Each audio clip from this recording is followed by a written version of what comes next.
So I decided not to do any slides. Last time I did my talk, I just did it with one slide because I find that it's hard to plan for when you do 10 minutes. So instead I chose to do it this way. My name is Gitte Klitgaard and I respond to most variations of it, Pia, so it's fine. I have to remember, I'm not an Agile coach anymore. I have been an Agile coach for a very long time. I am a manager and coach at Mentimeter. Started 6 months ago in my first manager job and my first employment for as long as I can almost remember, in Agile at least.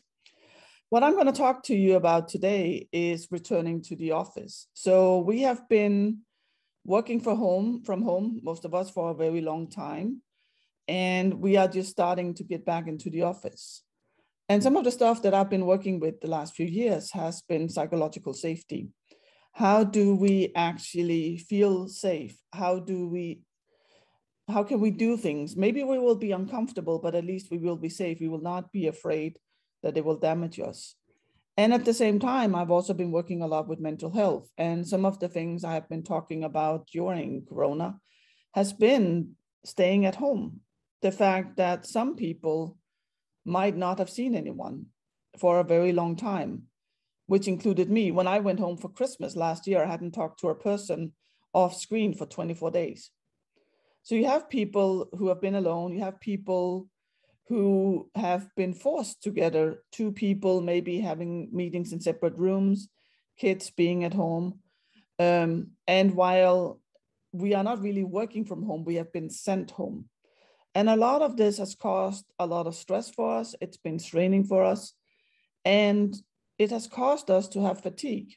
There is actually something now called Zoom fatigue, because even the small things that where our voice does not match what we are, the picture that you're seeing, our brain will try to compensate for that. Especially if we are more people in a meeting, our brain will go in and try to figure out, how can I compensate for that? How can I read as much as possible of the body language, which is a lot of the way we get communication. So we are very tired, we've been drained. And now we are going back to work. And then what happens? Is it just like going back to work for all of us? I personally enjoy very much going back to work, but the first 2 days, I was so tired. I felt like I had been, doing 10 trainings for people each day. I was just exhausted because I was not used to relating to people around me. And I'm actually very, very extroverted. And I get high on the energy of people. And I am kind of exceptional on one side. We have people on the other side who might be very introverted. And coming back to an office can be really hard. And then we have all in between.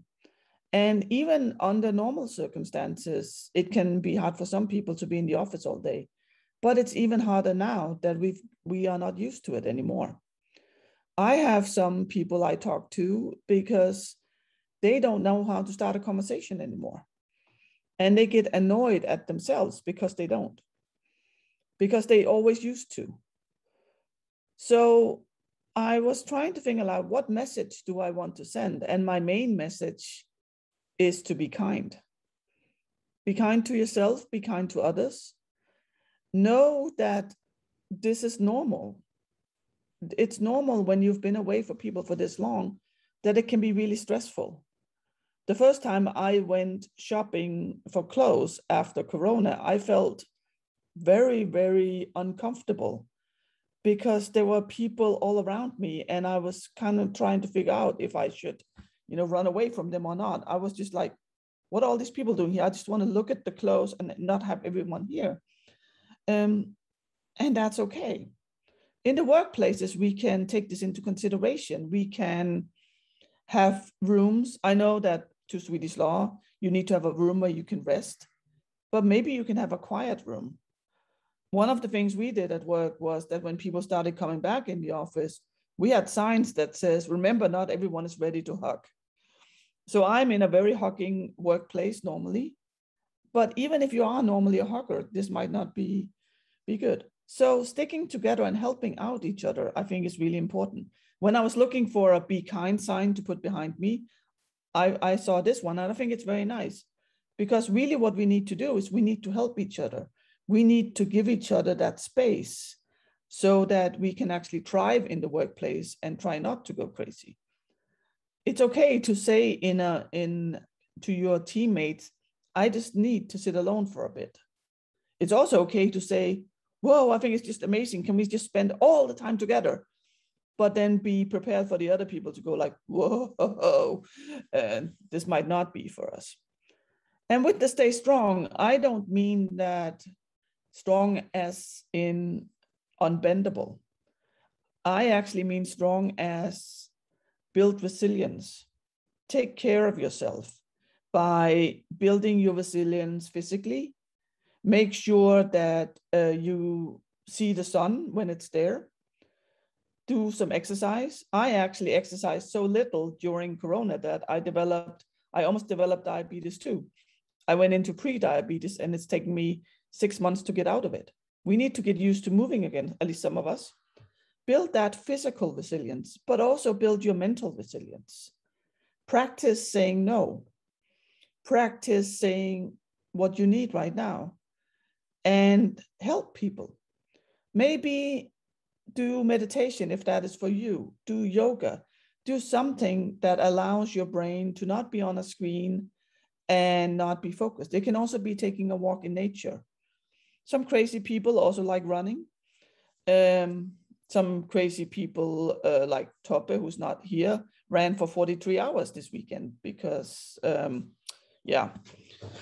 this ultra thing. But for him, that builds resilience because it is like meditation for him.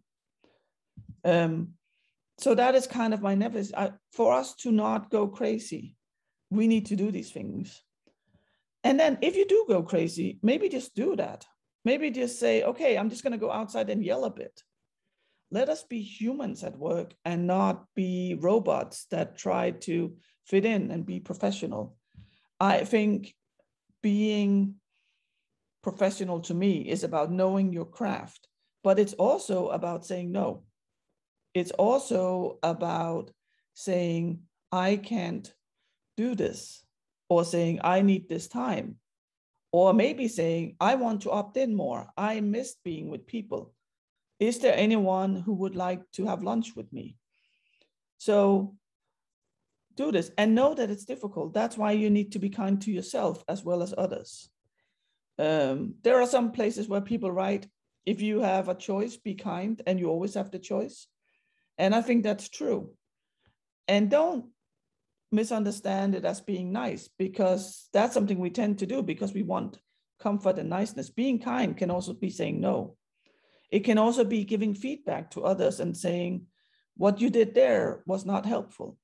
It might not feel nice, but it is kind because that's a way we can learn from it. So be kind and take care of each other. And then maybe we can avoid going crazy, or at least have fun while we do it. Thank you.